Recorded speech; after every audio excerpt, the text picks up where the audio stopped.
Hello, hello, hello, everyone. Mike Arnold here, co-founder of Path Trading Partners, along with Bob Iacchino. How is everyone doing today? Little choppy day, sort of as expected. We had some more numbers come out after we did the live stream this morning. Hope everyone had a great day. Good evening, Anissa. Hey, John. Hey, George, I'd say that would be a possibility, except you know what, we got OPEX tomorrow, and this is a decent sized OPEX. It's not going to be as big as next month's, but this is a decent sized OPEX tomorrow, and we got some good pin potential. Good afternoon, Patrick. Hello, Amadeus. You're becoming a regular. Glad to have you. And there's another regular, Davey. I'll let you know when Bob comes on. Let's just get everything out of the way now. If you're new here, please do consider subscribing, ringing that bell, and hitting the like button. Longer term subscribers know what to do. There we go. All right, so we also had the Consumer Board Leading Index come out at 9 a.m. this morning. Also, slightly better than forecast, but still another decline. That is a string. I don't remember how many consecutive that is down, but generally we are in recession when you get this big a string of them down. Maybe Bob can comment on that when he comes on. And existing home sales a little worse, and you see the number coming in at 4.81 million. You had the EIA natural gas numbers, but the bigger thing then was we had George and Kashikari speaking this afternoon. We'll get Bob's take on that too. I don't want to cover that right now. Pretty mixed, choppy market. Oil was up with the oil rally today. Financials a little slightly up. Mega caps mixed. Verizon getting kicked. You know where. Cisco still holding up after their earnings, so that was nice. Still 60-40 for the rate hike, and we're still in positive gamma territory. Let me just hit this button, and I'll bring on Bob in 1 minute. After the close, we had applied materials. That was the biggest one. I mean, unless we're going to look at Ross Dress for Less, where I know Bob does all his shopping. So, but applied materials, that was up slightly. I was keeping an eye on the potential double, which now looks like it's turned into a triple tomorrow. The only thing that I'm going to glance at is John Deere. All right. Let's just bring on the man himself, the magic Bob button. You all ready, Bob? Ready for what? What do you mean ready for what? Oh, when it's quiet, it's quiet. Oh, You're just going to sit there then? I'm just going to sit here In front of your brick wall? in front of my brick wall. Make sure that the stuff in between, what do you call that shit in between? That's not a real brick wall, so what would What do you be... call stuff in between bricks? Oh, the mortar? Yeah, I got to make sure the mortar's fine here. Uh-huh, on your fake brick wall. Yeah. Uh-huh. John, I'm going to boot you. Stonks just go up until they don't. Yeah, Bed Bath & Beyond went straight up today, didn't it? That would... That was, you had the selling. That I don't even want to get started with. That just another... I hope they eventually tie into some of this... Play stupid games, win stupid prizes, Mikey. Well, and now it's just becoming a thing with funds doing the old pump and dump scam. So, here's an article on Bloomberg. You ready? yep. If your organization isn't letting people go, the one next door probably is. That's a key finding from a survey released on Thursday by consultant PwC. That's one of the big five, right? The big five or big three? I don't know. Big five. Which last month polled more than 700 U.S. executives and board members across a range of industries. Half the respondents said they're reducing headcount or plan to, and 52% have implemented hiring freezes. More than 4 in 10 are rescinding job offers, and a similar amount are reducing or eliminating the sign-on bonuses that had become common to attract talent in a tight job market. At the same time, though, About two-thirds of firms are boosting pay or expanding mental health benefits. The most common move, making remote work permanent for more people. The findings illustrate the contradictory nature of today's labor market. So I don't think these things are contradictory at all, by the way. The contradictory nature of today's labor market, where skilled workers can largely name their terms amid talent shortages, even as companies look to let people go elsewhere, particularly in hard industries like technology and real estate. So there's a lot more to this, but more than 1 in 5 respondents told PwC they plan to decrease their investment in real estate, making it the most common area of cutbacks. So here's why I don't think these things are contradictory. So they're giving people raises, right? And they're expanding mental health benefits, which I think is an interesting part of the whole article. I don't think it contradicts them reducing headcount. And the reason I say that is because you're giving people raises to keep up with the cost of them. By the way, I mean this from a market perspective. You're giving people raises in order to help them absorb the cost of living increase that Joe Biden and Kamala Harris say aren't there. And that increases their cost, which subsequently forces them to not hire, to rescind offers, and to reduce headcount. So I think they're actually completely related. If you have to give raises to people, you can't hire as many new people.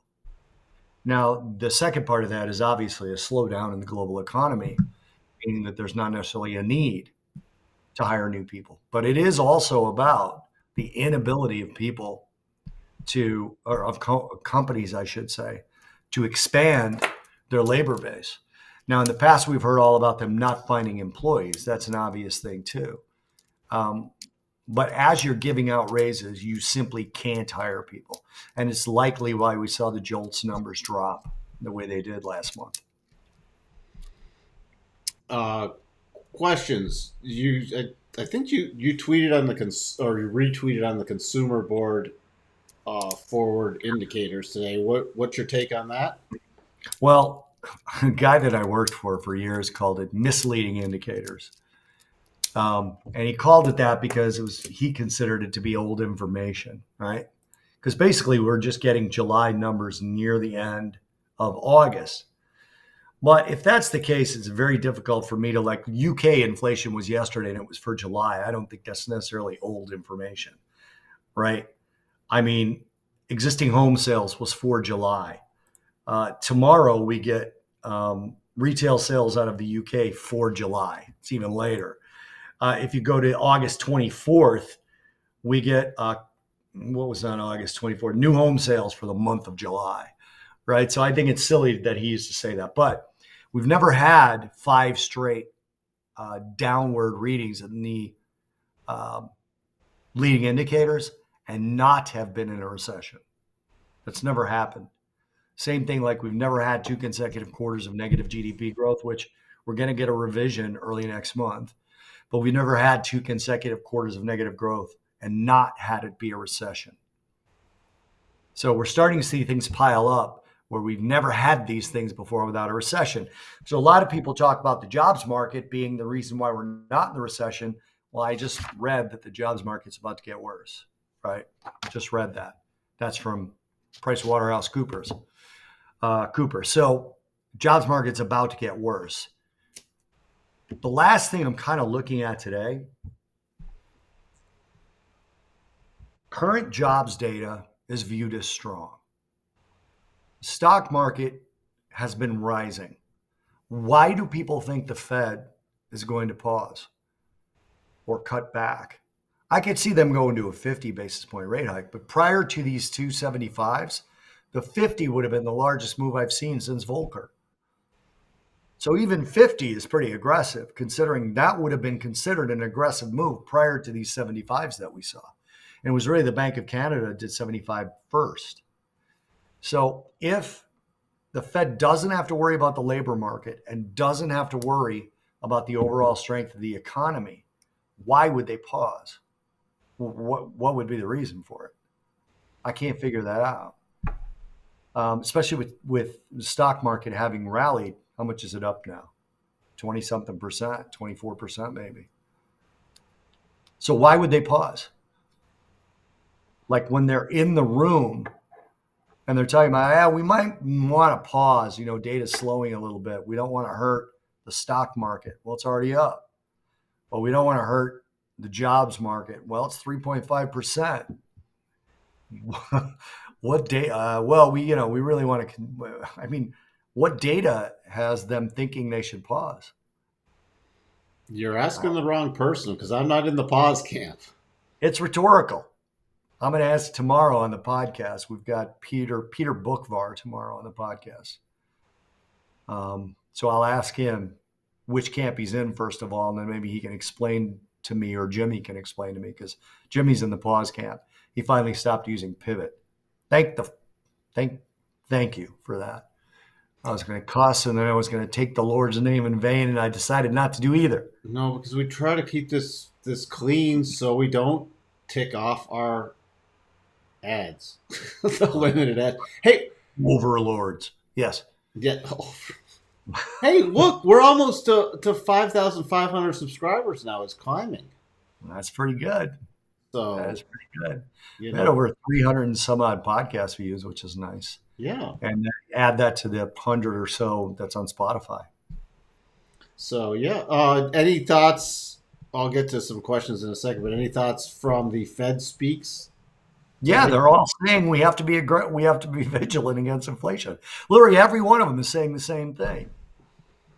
So I got to ask Jimmy tomorrow. I got to make that the first question. I'm going to put a list of stuff together and say, okay, why? Why would they possibly pivot?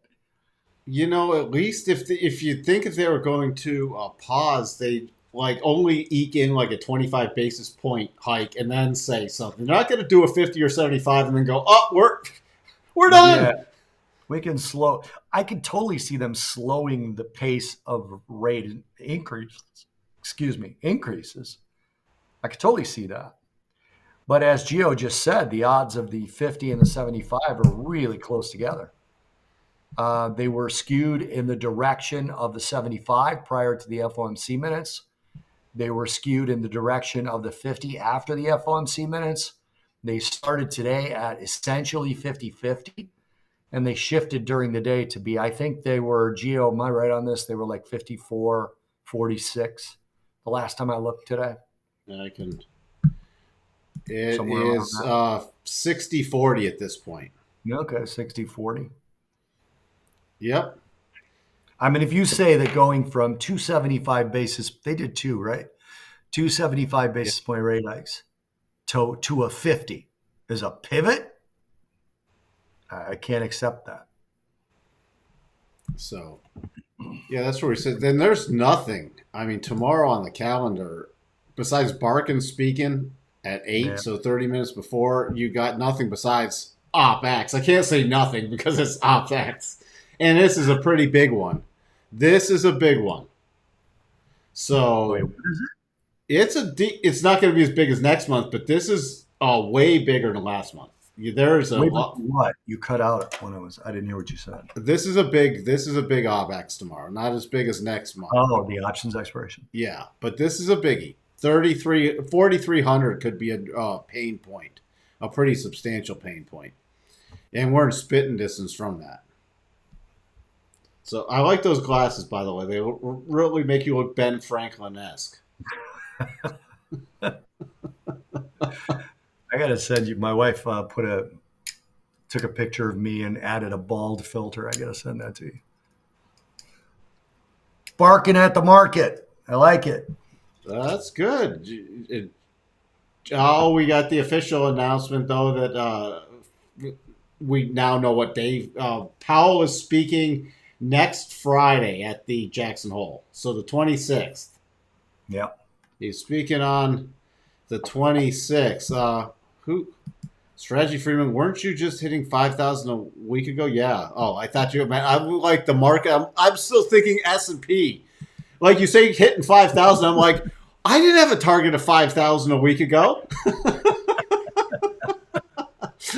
You got, that's how bad my brain is. It's like I'm looking at everything in terms of where's the S&P trading. And if you cite a fraction, I'm like, are you talking bond yields or what? You know, just take me at the pasture now. Just put me out there. Done, done, I'm my friend. done.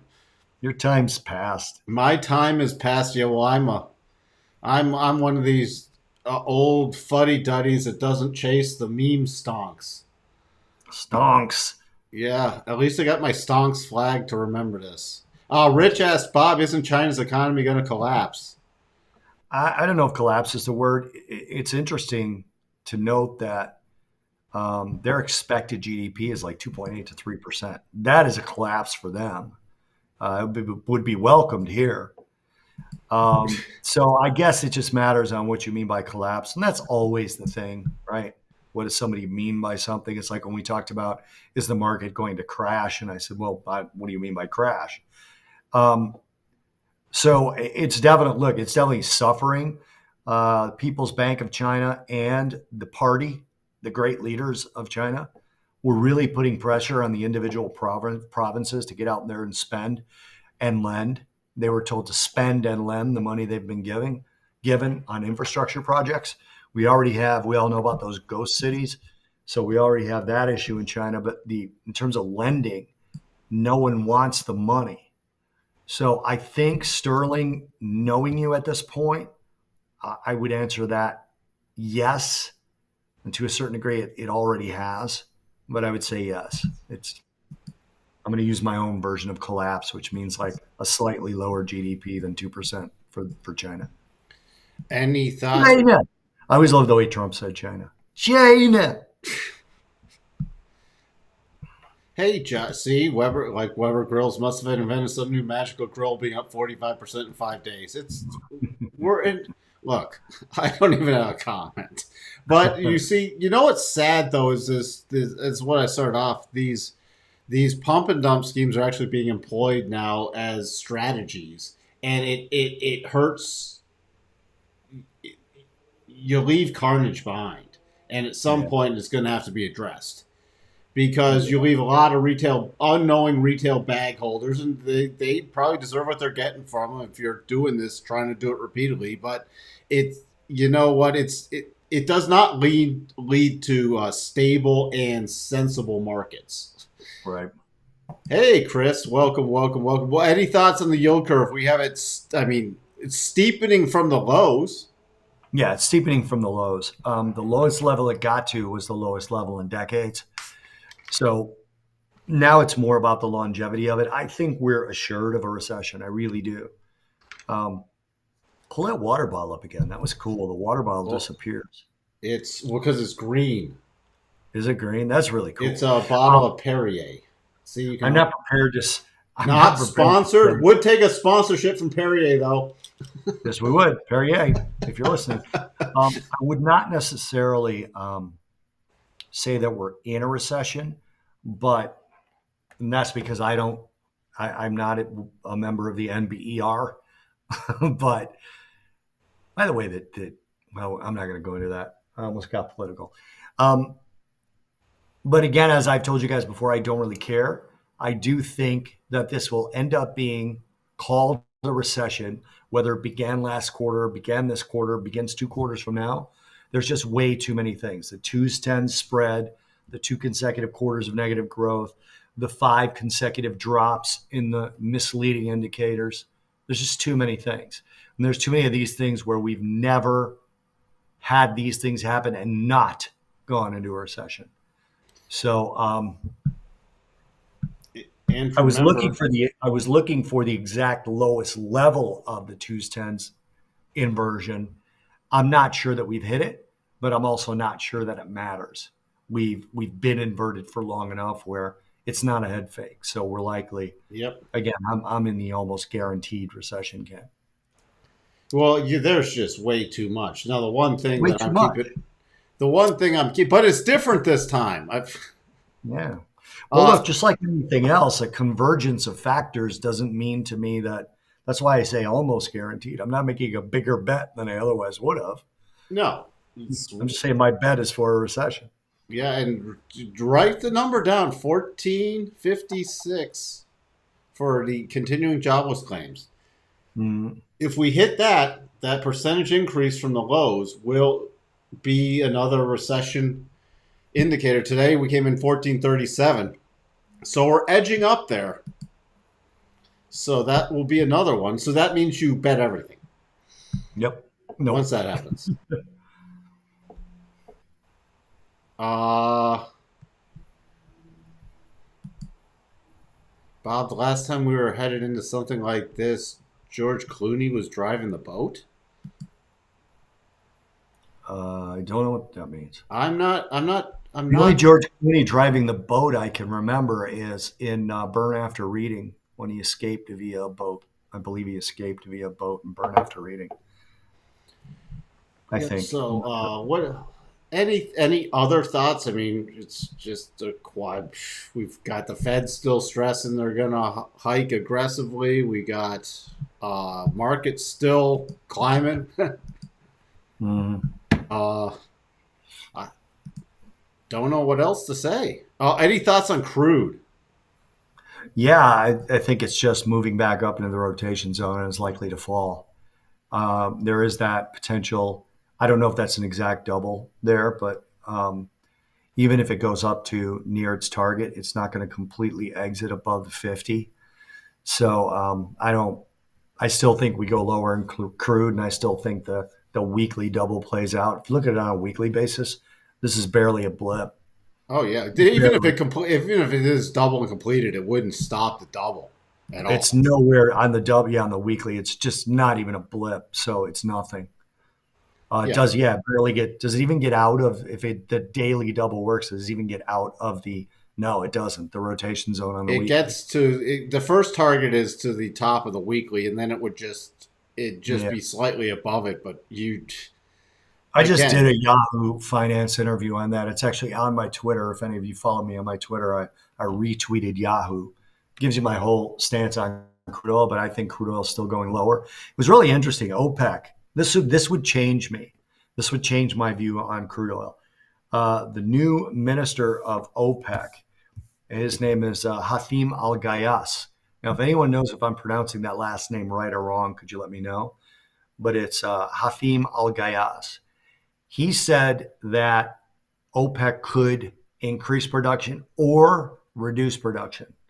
It depends on markets and situations. And if we get down to 64, 65, guess which way I think they'll go. Also, Russia is Putin specifically is anticipating a 30%, 38% increase in oil revenues next year. So he's talking about gross oil revenues. Those two things actually kind of point to higher prices only because Putin has been selling his oil off market to China and India at a discount. So, and from what I heard, it was about a $15 discount, or it was about 15% because we were up at 90 at that time. So, if it was a 15% discount from where we're at now, that'd be about what, $13 off, which would put it at about $77, which would put it way higher than the pre troop buildup levels. He'd still be making a ton of money. So it doesn't really hurt him. So once they ban oil exports to the EU, it just means more of Russia's oil going to China and India. China and India combined use way more oil than Russia produces. So they can literally sell all their oil to those two countries and they would be fine. They also sell some to North Korea, but North Korea doesn't have a lot of money. the George Clooney reference was to the perfect storm. The movie Ah, Ted nice Chambers reference. got it. Nice reference. I like that. Clooney was driving the boat. Yeah, he drove right into that shit, didn't he? Oh, sorry, sponsors. There, Bob, are you short in crude oil? I have not put a short on yet, simply because the weekly close below that we've got was so far below the base. I'm waiting for a pullback up toward the base of the weekly double, and then yes, I'll likely put on a crude short. John, as you see, the Fed will do the same thing like in 2019 for the interest rates, which went up to. Huh, it didn't go up I to don't think it seven. went up to 7 in 2019. I don't feel like that's right. You talking about the taper tantrum, John? I If mean, you're we didn't listening, go to seven. no, I don't think we did. No, John, if you're talking about the taper tantrum, I mean, you might be. I don't even think the 10-year went up there. Um, the taper tantrum, I believe, was 2018. I could be wrong about that. Um, taper. I think that must be what you're talking about. Taper tantrum. Oh wow, is the term used to refer to the 2013 surge? That's not what I know.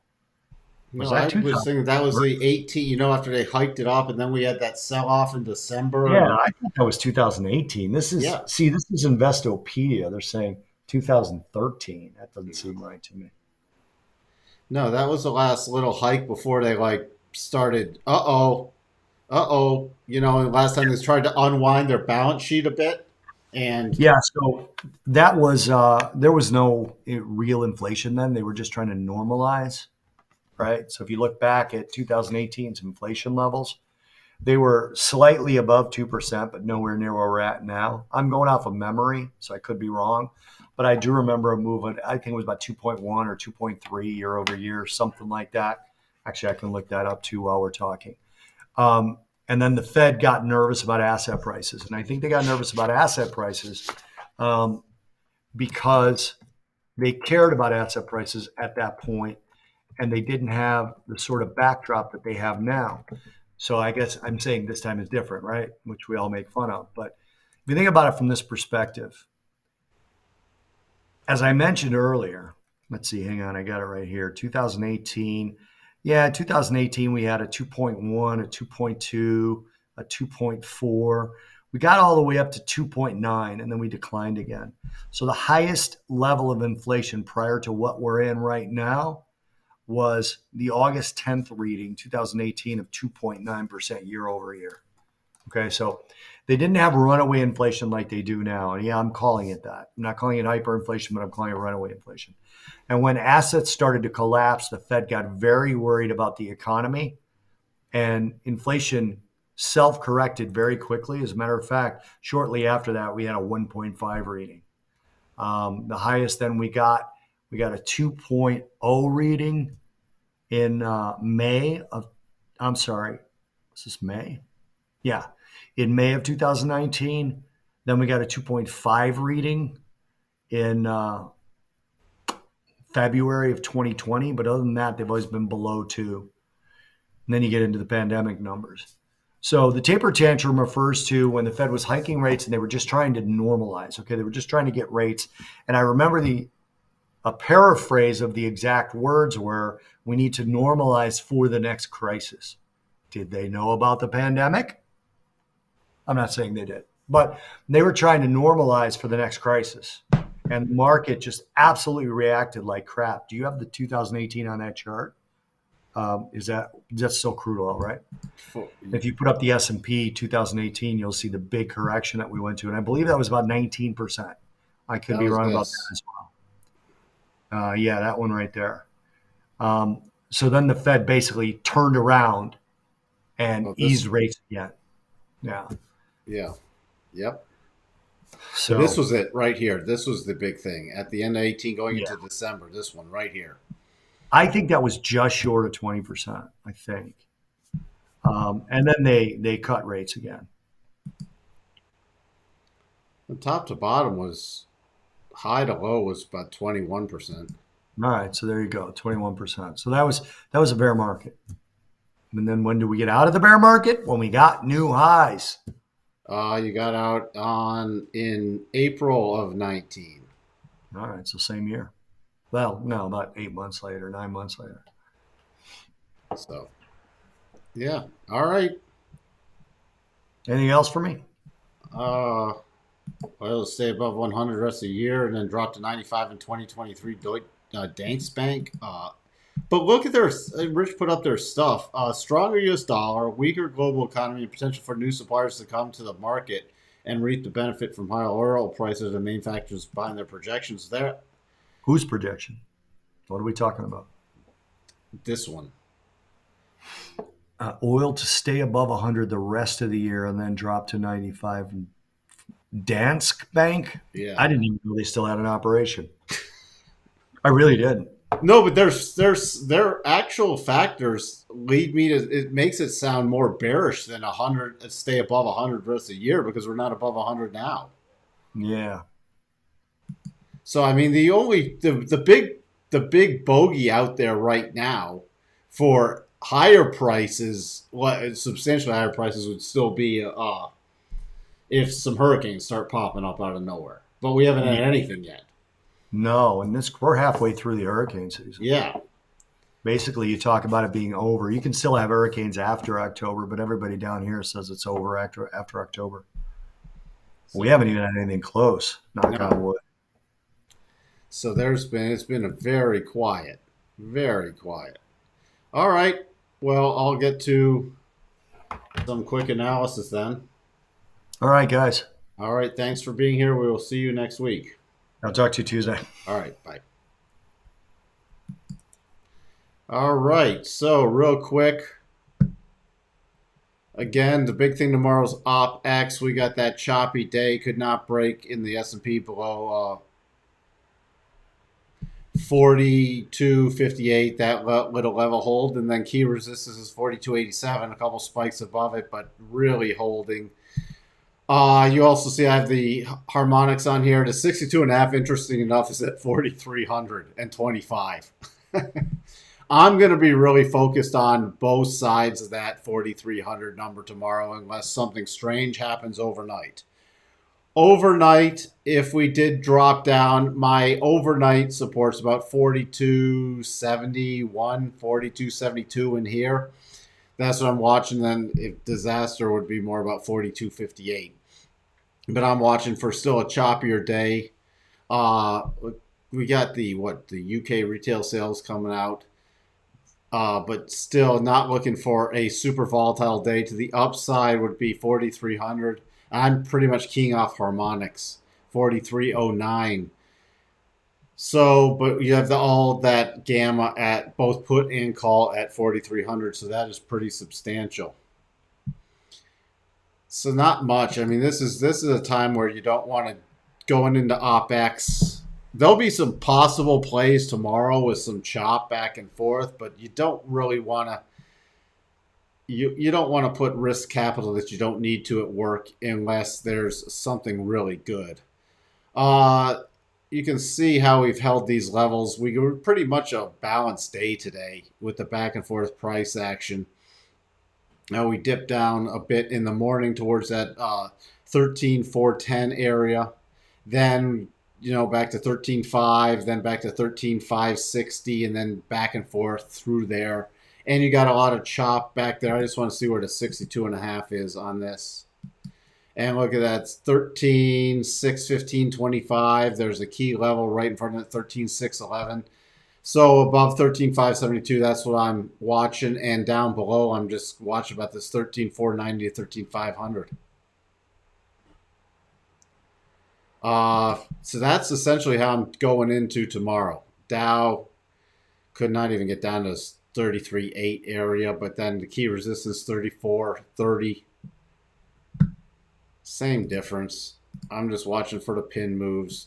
Key would be about, I'm going to be watching about 34,100 tomorrow in the Dow. Russell, that's off with this extra rotation back down. So it would just be using the harmonics at this point. The harmonics with break above about 2004, then 2011 to 2013. Key support coming back down at 1983. Again, there's not much going on. Still, this little double that triggered, pulled back, nothing, no stop yet there. Could not get to the first target. So we'll glance in at that again tomorrow. Crude, We had a potential percent B buy, a very aggressive one because against the rotation zone that did not trigger. So Crude's pretty much, got the little rally today, but I'm watching for a rollover play. If we do break above today's high, 92.85 area, what I'll be watching for tomorrow. What else? Dollar index finally broke. I have to touch on this. Broke above the 50% and dead stop at the 62 and a half. 62 and a half, 107.41. The close, 107.41.5. So technically by point 005, it did close above there. I don't think I did the analysis that far down on the dollar index. So I'm just going to call it a close at. But if you're going with the close above, we should still see a continued rally in the dollar index and that little mini potential double that never triggers off the table. So that's where we sit there. Bitcoin, just another blah day.